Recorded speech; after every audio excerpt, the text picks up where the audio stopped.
What's going on? Welcome back to the Climb the Pocket YouTube channel. My name is Steve, and with my co-host Ryan. As always, we're here today with our top 15 running back rankings. Ryan has his, I have mine, and we're going to go back and forth and discuss each other's rankings, why we have one player higher than the other, and vice versa. If you're not a sub to the channel already, make sure to hit that subscribe button. We really appreciate it, and like the video. It helps us grow. If you're going to do anything, like the video. Drop a comment below on if you agree with some of our rankings. If you don't, drop your 15 rankings. We don't care. We'd love to hear it. Let's go ahead and get into the video and go straight to the top 15.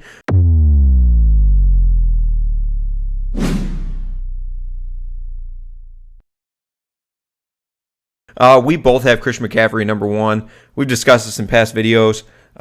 He's just, when he's on the field, he's the best running back in the NFL and for fantasy. In his 3 games last year, he was unbelievable in the 3 games he's on the field. That was the only downfall, that he was only on the field for 3 games. But number 2, Dalvin Cook. And when you get to number 3, it's where we start to have a little difference. I have Saquon at 6. You have a number 3. A little more optimism for you for Saquon coming off the injury. I'm guessing you being in Pennsylvania and whatnot, big fan of Saquon.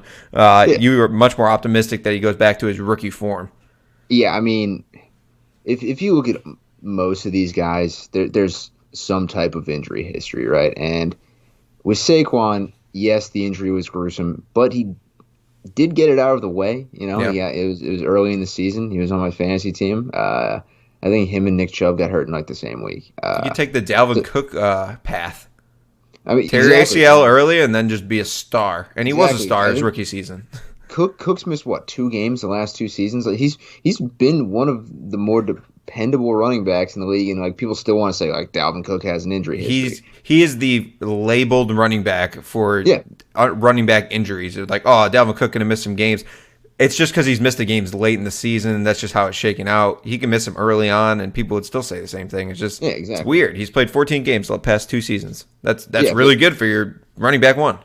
Exactly. And I mean, we have our overall running back one is Christian McCaffrey, who missed most of last season, and his backup stepped in beautifully. Mike Davis, stud. Those quads, unbelievable. He's not in our top 15. There's a little spoiler there. But some of the stats I've dove into on Mike Davis, I'm very excited for Mike Davis. He's not in my top 15. He may work his way up there. He broke tackles at the highest frequent rate in the NFL last year. So what a stat. I mean, yeah, he was just breaking tackles left and right, and then he comes out with those quad picks. You have to draft him. But to touch on Saquon again, the depth behind him is kind of embarrassing after they let Wayne Gallman go. They've got Devonta Booker, and then Corey Clement, Raquel Armstead. Those are the guys in line after Saquon, so they're putting a lot of eggs in the Barkley basket.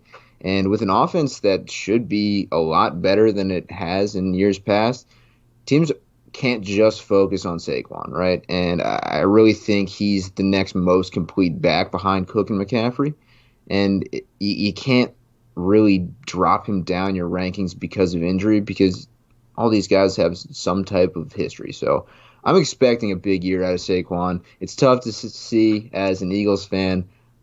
He's going to be great again, and he's right in those years that you want a running back. So Saquon might be almost a slighted 3 for me. Yeah, I like that they brought in Kenny Golladay, and they're clearly trying to make the offense better as a whole, which only does good things for Saquon. I guess the big question would be, can Daniel Jones take that leap this year? I think if he doesn't, if he continues to be bad and turn over the football and whatnot, it's going to be a big red flag for the Giants, and the whole offense as a whole is going to kind of hit. They're going to slow down, and for everyone individually, they're just not going to be as good, and it's going to reflect on their stats and for fantasy. So I guess that would be the only word for me. I have Nick Chubb in my top 7. I have him in my top 5 ahead of Saquon Barkley, which I feel like this is why I like having these good debates, is because I feel like I have Saquon too low, and maybe I'm just kind of following the train of everyone else who's ranking Saquon too low because they're afraid of what's to come with the Giants and him coming off the injury and whatnot. I'm not really worried about the injury, like we mentioned with Dalvin Cook coming off his injury. He was fantastic the next season. So I think that's definitely in the range of possibilities. I guess it's just the worrisome of Daniel Jones and the Giants, the past couple seasons. Actually, it's been more than the past couple seasons. They just have not been very good on the offensive side of the ball and whatnot. But Nick Chubb at number 5 for me. I have him ahead of guys like Saquon, Jonathan Taylor, Ezekiel Elliott. And I think the big thing for me for Chubb is just I really like what the Browns are doing. It's really tough to say. It's kind of hard for those words to come out the mouth. The Browns are good. The Browns are a good football team, and a lot of people will say, "Oh, Kareem Hunt's there. Nick Chubb's not getting the work out of the backfield." Well, these rankings are for half PPR. In PPR, he might go down a few spots and whatnot, but I just like what I saw last year. Whenever he was on the field, Nick Chubb is one of the more pure runners in the NFL, if not top 3. I don't think that's much of a hot take. I think when he has the ball in his hand, he's one of the best players in the NFL. I'm jumping in here, Steve, because I'm the king of the Nick Chubb train, right? Yeah. And I have him at 8. He's not on this slide. I love everything you're saying about Nick Chubb, but the top 7 running backs are unbelievable this year. Yeah. And to echo what you're saying, he was 4th in the NFL in broken tackles last year. He had the most rushes inside the 10 and the 5 for the Browns. And he is the best pure rusher in the NFL. That's I know you want to beat around the bush here, but when I see Nick Chubb, if he was in a different era of the NFL, he's probably the best running back in the league. Dude, the problem he's electric. He's not a great pass catcher. I mean, he had I think 16 receptions last year, something like that. It's going to take a hit, but he's unbelievable when he gets the ball in his hands. He had 12 touchdowns last year. I mean, he's a heavy hitter though. Like he's kind of I'm not going to compare him to Derrick Henry, but they're like similar roles in their offense. Now the Titans don't throw the ball to the running back in the backfield as often as the Browns do with Kareem Hunt there and whatnot, but Chubb has the ability to like at any time break away for a touchdown from any point on the field, and that's just so fun to watch. And even in his first couple seasons and whatnot, he's always had the work at the goal line. It just so happened in like 2019, they got stuffed so many times. I remember a specific game, and I'm sure we've mentioned it on the show before, that he got stuffed like 8 times in a row. I'm like away from I'm away from the TV at the time. I'm somewhere else, not watching football, which was a shame. And I'm watching my phone on the fantasy app, and he gets stuffed at the goal line, -1 yard loss, 1 yard rush, and then they get a penalty, and then they give the ball to him 4 more times in a row, and they don't score a touchdown. And that memory is just implanted in my head. But then I saw last year they continued to do that, and he was finding the end zone. He was a much more reliable player when he was on the field. And like I said, I'm just going to kind of make this short right here to finish it. The Browns are a better football team. They're getting better. They have good weapons. When they're healthy, Nick Chubb is the best thing they can do, like to make their offense work, is give him the ball, and then mix in some Kareem Hunt. I think if Nick Chubb is healthy all year long and the Browns continue to play good football, he's a top 5 running back. He could be top 5. I don't know if his ceiling is number 1 running back. I think it's somewhere around 3 to 5. But I feel pretty comfortable that he's going to finish in the top 7. And I guess my projections in my head are just saying 5 or 6. So I put him at 5, and I like Nick Chubb there. But yeah, a lot of good analysis going on there. But hey, you got Jonathan Taylor at 4. I got him at 7. So a slight difference here. Tell me why you're on the Jonathan Taylor bandwagon. Well, Steve, here's the thing. One, huge upgraded quarterback. We know this. I agree. They got rid of I agree. Old man Philip Rivers. The offense is going to be 1,000% better. They were weird with Taylor at the beginning of the year last year, and they didn't really unleash him, right? It was the week 1. You need to scramble and pick up Naheem Hines off the waiver wire. He's the greatest player of all time. And there was a quick shift towards the middle of the year that like, oh wait, Jonathan Taylor is as advertised. He's as good as he was in college. We just haven't really had an offense that's kind of tailored to how he runs. I think with Frank Reich and Carson Wentz, they're going to figure out an offense that's not as pass heavy, because Philip Rivers isn't going to be an NFL quarterback and hand the ball off. That wasn't what they were going to do last year. It's going to be Jonathan Taylor's offense.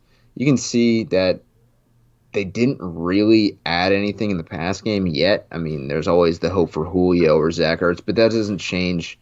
Julio changes it a little bit for Taylor. I don't think Ertz changes it a whole lot for Taylor, but they're one of the best offensive lines in football. He was 6th in the NFL in yards before contact, behind Kyler, Lamar, J.K. Dobbins, Raheem Mostert, and Damian Harris. He's a fan favorite among the Climb the Pocket viewers, Damian Harris.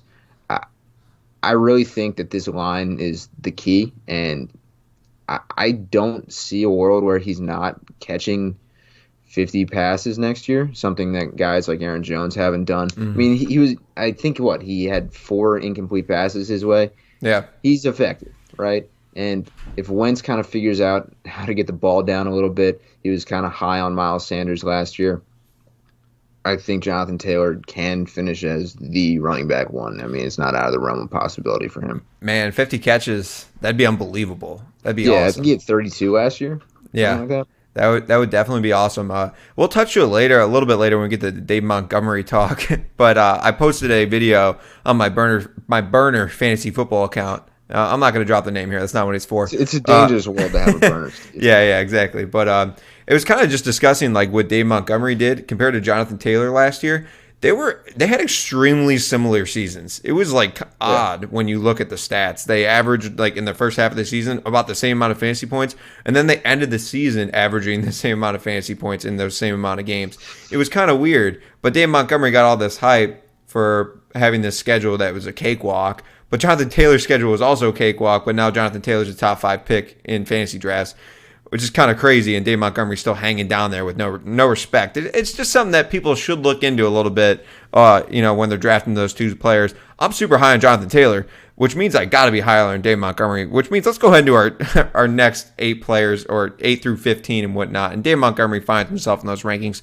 We will get there, but let's go ahead and start off at the top. Talk to me about Cam Akers. I have him ranked at 10, and I'll just kind of throw a little bit to get you going, to rev the engine. Cam Akers, another guy that finished the season on a pretty incredible pace with the Rams, just finally got that 3-down workhorse workload that Sean McVay was just, for some reason, holding back to give him. I know he fought through some injuries and whatnot, but there were some games where he had 0 carries. And then you see this guy later in the season start to get all that workload, and he looked so good. It looked like the offense that they wanted to run back when they had Todd Gurley there and whatnot. I don't think they're the same type of player, but I think that they're both able to handle the workload, and Sean McVay found that. And I'm just kind of wondering what took so long for them to find that. The only downside I could see to having Cam Akers ranked as high as I do is I'm still worried about that offensive line. They have not been good over the past couple seasons, and I don't know if they got too much better this offseason to be able to increase that. I guess I'm going pure volume here and just what I saw at the end of the last season. And, I don't know. How do you feel about Cam? So Cam, I drafted him in like the 7th round last year. I was super high on Cam Akers, and I knew what he was going to be as a running back. I eventually cut him. My team fell apart. I had like 5 major injuries, so I had to cut him because he was getting no PT. Right. Yep. He then immediately stepped in and looked great. It's great that he looked great. And McVay, he came out and said that he sees him as an every down back, and that's great. I'm a big fan of that. But on the flip side, similar to Jonathan Taylor, he's getting kind of the opposite treatment where he's going from the young quarterback who probably should have relied on the run game a little more to the veteran quarterback whose offense is one of the best he's ever had, like weapons-wise, like complete. Yeah. So it's going to be interesting to see how they manage the run game. I also don't love the fact that Daryl Henderson's still there because he's a very good running back as well. He was good last year. If you have Cam Akers, you need to have Henderson on your team. Just because if it starts to go the other way and Henderson has like 8 carries for 65 yards and Akers has a rough day, the next week it's going to be a little closer. And if it continues to go that way, you need to make sure that Henderson's on your squad. Mm-hmm. On top of that, you need your running back to rush for first downs, and he was the 5th least efficient running back percentage-wise. So every 17%, like the 17% of his rushes went for first downs, and that was behind Duke Johnson, Phillip Lindsay, Joe Mixon, and Frank Gore. Those are the only guys that were less efficient at getting first downs than Cam Akers. And no offense, Matt Stafford doesn't have time for guys who don't get it going. I do like Cam Akers. If he takes a leap forward, he's my running back 13. He's a good running back, right? You gave all the bad. Where's the good? He's at your 13. He is. We saw what he did last year. And maybe I'm a little scorned that he's not on my team last year. Yeah. But the running backs after, I would say 8 to me, get murky, and he's a high risk, high reward guy. If you want to be safer, you can go with David Montgomery. You can draft Demon, who finished his running back for last year and doesn't have that much competition besides Damian Williams. So if you want to be safer, you go with somebody like Demont, but Cam Akers is a high risk, high reward pick to me. You know what's crazy is like all the running backs that are going in the first round feel so safe, and then you get to the second round, and there's no running back that feels safe. They all have immense upside, but none of them like feel that safe. Like when we talk about the Cam Akers, the Antonio Gibsons, the Joe Mixons, the Deandre Swifts, like none of those guys I feel like super confident. Like all of them have ability to be like top five, finish top five. Dave Montgomery, as you mentioned, finished RB4 last year out of nowhere. No one expected that. But all these guys have the ability, but none of them feel nearly as safe as the guys in the first round. Do you have any thoughts on Zeke? Because when I'm looking at Zeke, I just feel less and less comfortable with him. Like I know that the first half of the season they're gonna have to rely on him. You can't just throw Dak into the middle of the fire and expect everything to be roses. Like they need Zeke Elliott to be good. I'm just gonna rattle off a couple thoughts here. He was 5th in the league in rushing attempts last year. I mean, he did squat with them. Can I respond? The offensive line was just torn to pieces last year. The line that had to be a part of it, right? Yeah, I mean, I touched on Jonathan Taylor, who got like 3.1 yards before contact. Zeke had a 1.9 before contact. It was really the only option, too, was to continue to give the ball to him. I mean, their quarterback play was just awful after Dak went down. And they had all the weapons there to catch the balls, but no one could get it done. I mean, but he didn't help his cause, right? No. I got stats on that, too. I came with stats today, Steve. You did, man. I did no preparation. He gave me an extra 10 minutes, and I just had to find as many stats as possible. Yeah. He broke half as many tackles as Dalvin Cook in one extra game, right? Yeah. You shouldn't be doing that. You should be breaking close to as many tackles as Dalvin Cook. Dalvin's more elusive, though. I don't think Zeke is that kind of guy. Yeah, no, for sure. They're different running backs. He broke less tackles than James Conner. Okay, that's a heavy hitter. Last year? That's a heavy hitter. Did James Conner play last year? On top of that, he had an 11% drop rate. I mean, you couldn't throw him the ball out of the backfield. He was going to drop it. He was painful to watch. That being said, it was about as bad a year as it could possibly be for Zeke last year. And he was still, a top. I forget where he finished as a running back. The volume was there. If his volume stays there, which honestly, if Tony Pollard looks good, it shouldn't. But I think it will because they paid him. I think he's going to end up being a weird value. Like, you draft Zeke as like your second running back at the turn, and all of a sudden he might be a top 5 running back. I've got him at 9. You have him at 8. I don't know where to put Ezekiel Elliott. I'm not going to lie. I have no desire to draft Ezekiel Elliott this year, but he is still ranked number 8, strictly on the volume. I'm hoping that, or I know the health of the team is going to be there in the beginning of the season. We'll see if it holds up. But I really liked what was going on when Dak was there in the beginning of the season. Zeke was, a top 5 running back over the first however games. I don't have the stats right in front of me, but he was a top running back in fantasy football. So I think that's why I have him ranked so high. He's just not a guy I want, which is why I want like a top 7 pick this year, anywhere from 1 to 7, so I can get one of those other running backs that I have ranked in my top 7. Because when I get to Zeke, I'm starting to think about taking like Tyreek Hill or something, or someone else, just to have a heavy hitting wide receiver, and then grab one of these more foggy running backs in the second round that can finish just as high as Zeke. But yeah, there's a lot of question marks. You named a lot of you named off a lot of stats and whatnot that get you going. He hasn't looked the same ever since he signed his contract. He kind of looks like he's coasting more. Like he's chilling. Cabo. He went to like Cabo or wherever he like went like on his like contract dispute where he held out and he like went to like Jamaica or wherever the like island he showed up to, and he just doesn't look the same to me, and it's kind of frustrating because if he was on any other team besides the Cowboys, I would really like Zeke as a player his first couple of years. I mean, he just ran through guys and then he ran away from them. Like it was unbelievable to watch how hard he ran, and I mean every run was for 10 yards seemingly. He'd get up, do the stupid eat, feed Zeke thing, and he would be on his merry way for another 8.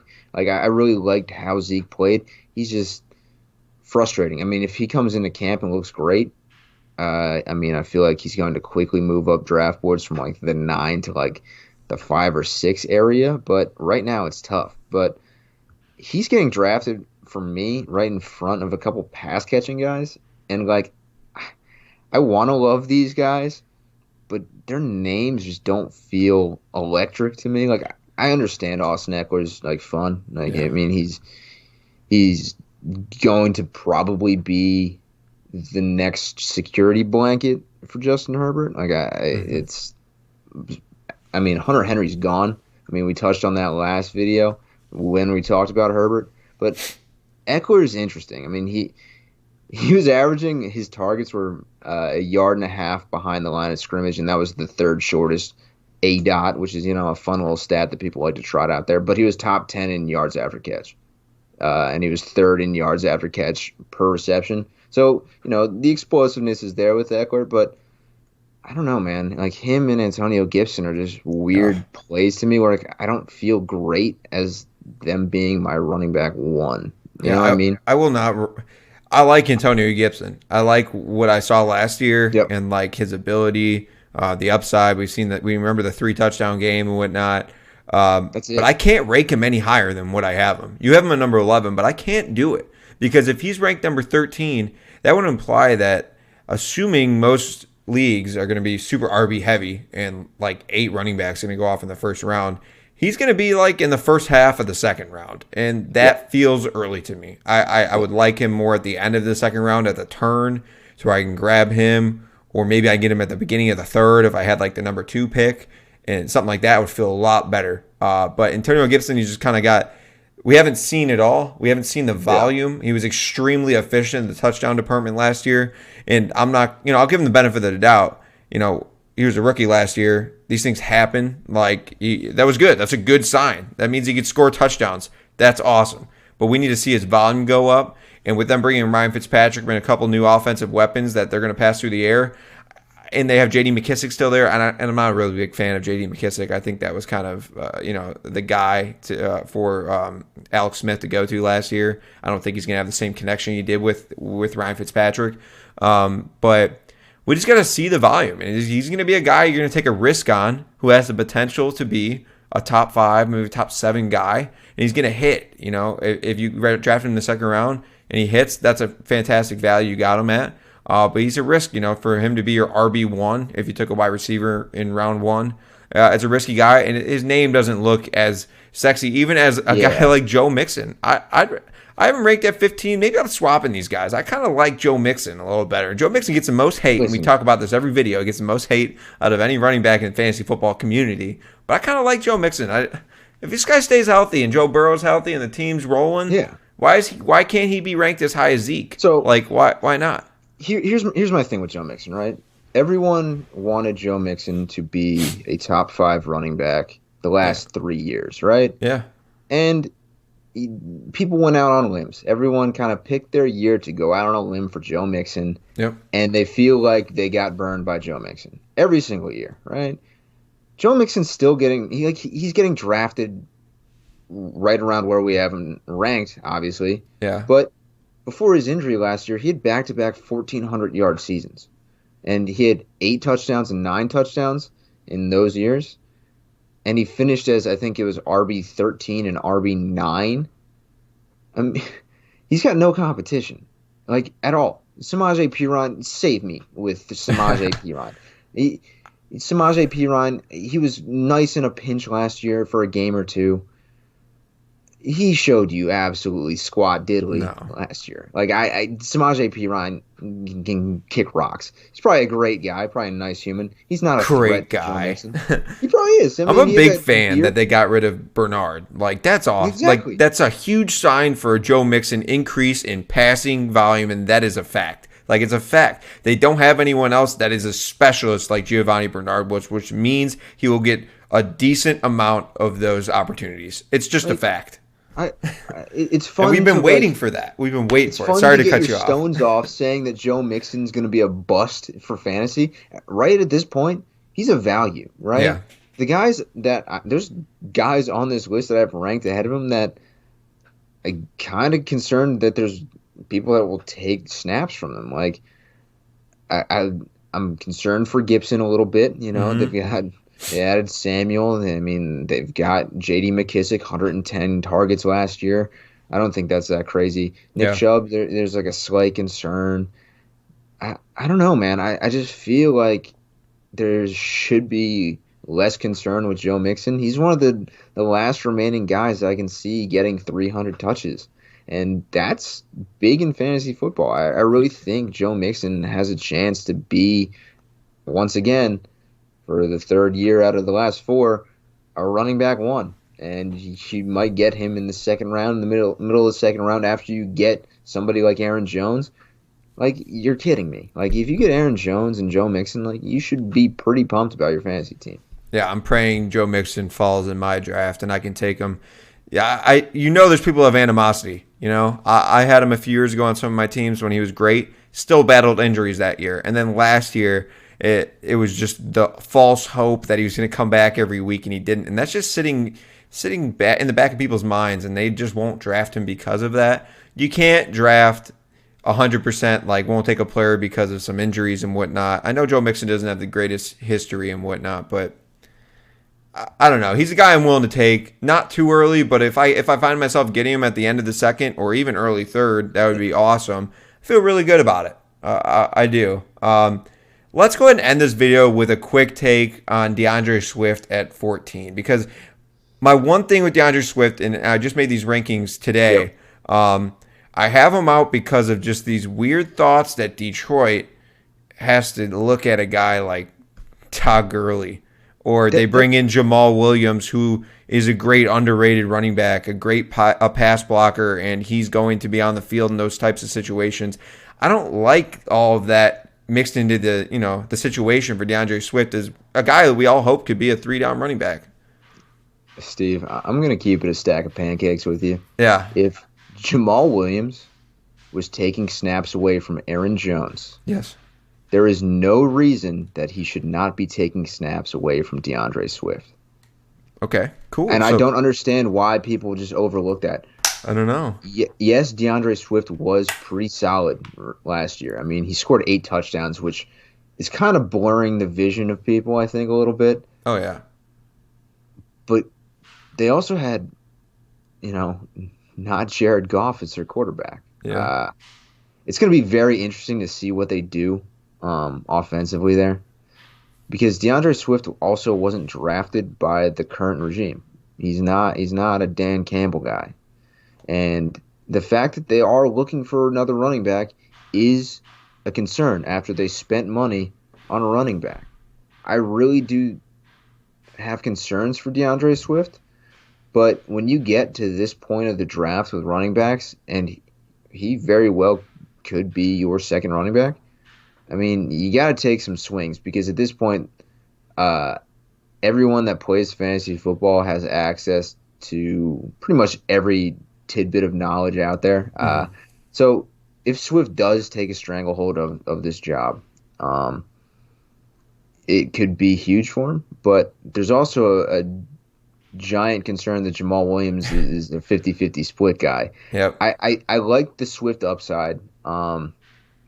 But then again, it's getting dicey. Like, people have him inside the top 10. I thought I was low on him at 14, which apparently I'm not. I mean, he's like right there on the edge. Yeah. It's just there's this group of players where it's kind of hard to rank, and I don't like the news I've heard recently. I kind of feel like he's slipping and sliding down draft boards and climbing up. He doesn't have the right. I hate to be this kind of guy. Like, he doesn't have the right headlines going his way right now. We need to see training camp. There's going to be some sort of talk where DeAndre Swift looks like a 3-down back. He's bigger. He came back bigger this year. He's faster. Like something like that. And I'm going to be like, oh, yep, coming up. Yeah, ready to draft him in round 2. Bought a jugs machine for his backyard, and he caught 150 passes a day. I need some nonsense like that. Exactly. DeAndre Swift will be firmly above Cam Akers and probably Joe Mixon. If Swift bought a jugs machine, he's going straight up the rankings, man. But I think, you touched on him earlier. I'm going to cap this with the 2020 fantasy MVP that I have at 15. David Montgomery, right? I love David Montgomery, and the more I look at David Montgomery's stats and his situation, I want to move him up, but it's just so murky that he's kind of capped, because there was big games for D-Mont, but he doesn't have home run hitting speed. Like, he got caught a couple times. Like, I'm jumping up and down on Monday Night Football for David Montgomery in the open field, and he gets tracked down at like the 8-yard line. I love Demont. He's like, I don't know, his ceiling's not really above, I don't know, most of the guys above him. He did finish as the RB4, so it's tough to say. He had 6 games at 20 points last year. I think Damian Williams is a little bit scary, not a whole lot scary to Demont, but I also think that Demont is going to be the primary. He's going to be their pass pro guy. I mean, they're not putting Tariq Cohen back there for a rookie quarterback, and I don't think Damian Williams will be in the offense long enough for them to throw him back there as a pass pro guy. So it's going to be interesting to see how many third down snaps Demont gets. It's going to be more than people want him to because everyone is anti-Demont. I'm excited for him. This is a pro David Montgomery podcast, and I don't know, man. I find myself wanting to make him another RB1, but it is just tough to move him up there. I see how he plods. So would you think – so obviously his final 7 games – I did the research. He faced on average the 28th ranked rush defense across that time period. Now, would you say that they did that as the Bears because of that specifically, or were they were seeing what he was doing against these weaker defenses, and they were just continuing with that game plan? And do you think that will continue into this season, no matter who they're playing? Awesome. Like, for as pro as I want to be for David Montgomery, there's no way in hell that they should be giving him 30 plus rushes again. Like, I want him to get 30 plus rushes, and like he may eclipse 100 yards if he gets those, but I don't know, man. They're going to have Justin Fields. The fans are going to want Justin Fields to do actual Justin Fields stuff instead of just handing it off to Demont. I think there's a sweet spot with him. I think if you get him 18 rushes and you get him 4 or 5 targets, he's not a speed guy, so you're probably maxing out at 100 yards possibly there. I mean, like he's not fast. He's not elusive really. He just gets the job done. But I don't know, man. He's an interesting case where you're annoyed that you let him fall in your draft when you check the scoreboard and you see that he somehow finished with 18. But like on draft day, you're like, I don't know if I really want to draft Demont. And I think that's why he slides, honestly. Everything you were just kind of describing about Dave Montgomery, and I'm not saying it's because he was on the Bears, kind of reminded me of like a description of like Matt Forte, like a guy that wasn't like. Dude, I loved Matt Forte. He was awesome. He was awesome. He wasn't going to catch like 15 passes, but he was good for like 4 or 5 a game or something like that, maybe a few more. And then like he wasn't like super fast or anything like that, but he got the job done on the ground. I kind of feel like Dave Montgomery could be that guy. Matt Forte, there was 1 year. Okay, so I'm on the fly stats. He had 102 receptions 1 year with the Bears in 2014. Wow. But aside from that, he had no more. He had 74 1 year and 63 another in his rookie year. Those are pretty good. It's pretty solid numbers, but he averaged 4.2 yards a carry. I think Dave Montgomery can catch 40 plus balls this year. No problem. I mean, Demont deserves to catch. Yeah. I mean, we saw Demont. I'll be the first guy to tell you, I was not a big Dave Montgomery guy. I gave him a lot of heat. I did not think he was very talented and whatnot. But what I saw at the end of last season was encouraging. And it comes down to the coaches and whatnot, the decisions. Give him the opportunity to show me. Because when you put him in a bad situation, where clearly you're running the ball or something like that, he's not going to look good because all odds are against him. So I think if they can, start off the season rushing the ball right away, kind of like I hope the Eagles did last year with Miles Sanders, but okay, we won't get in there. I think they'll just help him out all season long. They'll have to look other ways. Hopefully Justin Fields is a quarterback because I really think that could help out everyone on the team. Dude, I would love for you to go back up to Chicago and visit the day that they name Andy Dalton the starting quarterback for Week 1. Yeah, I'm not that type of guy. I'm not. I know I'm wearing a Packers shirt, but I'm not that type of Packers fan. I'm not. But hey, listen, go ahead, real quick. I think knowing an angry town like Philadelphia and Chicago are, Yeah. it'd be a great time to just drive around and listen to sports talk radio, just to hear how angry the people I of do that Chicago would actually. be. So I'm from Like, you're Chicago. not inciting anything. You're just I know. drinking a nice Slurpee from the Yeah. 7-Eleven. You're driving around, eating a hot dog, listening to sports talk radio. Yeah. And worst case scenario is Field starts by week 4. That's my official stand. All right. All right. Well, there you go. That was our top 15 running backs. Debated heavily. Had a great time. Felt really good today talking about these running backs. Probably going to adjust some of these rankings right after the show. Get them ready for our next running back show, which will be sometime later in the summer. Probably in July, we'll update you with the running back rankings. Maybe go a little deeper next time. Maybe the top 25, top 30. We got more info and whatnot, more coach speak. Would love to hear that. But hey, if you enjoyed today's video, like the video. We really appreciate it. And subscribe to the channel if you're a fan. We love all returning fans, always commenting down below. Thank you so much for watching us each week. Make sure you check us out on Twitter at ClimbThePocket, at Steve_CTP, and at BootlegFantasy on Twitter. Until next time, we will catch you later. Peace out.